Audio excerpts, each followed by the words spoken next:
1 September 1943. The Grumman F6F Hellcat first sees action against the Imperial Japanese when fighters off USS Independence shoot down a H8K Emily flying boat. Soon after, over Rabaul, New Britain, on 11 November, Hellcats and F4U Corsairs engaged in day-long fights with many Japanese aircraft, including Mitsubishi A6M Zeros, claiming nearly 50 aircraft. On 23 and 24 November, Hellcats engaged Japanese aircraft over Tarawa, shooting down a claimed 30 Zeros over the loss of one F6F.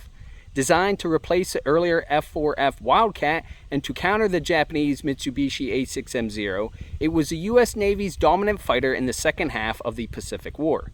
In gaining that role, it prevailed over its faster competitor, the F4U Corsair, which also saw great success in earlier deployments as land-based squadrons of the United States Marine Corps.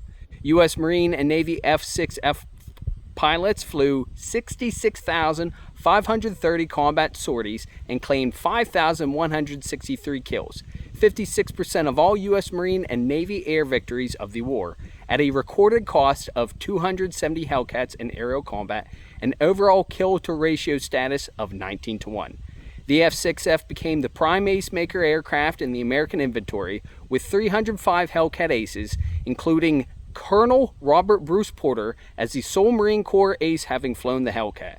Following World War II, the Hellcat was succeeded by the F8F Bearcat, which was smaller, more powerful, and more maneuverable. However, the F6F-5 was the first aircraft used by the U.S. Navy's Blue Angels official flight demonstration team at its formation in 1946. As always, stay salty, devils, Semper Fi, and carry on.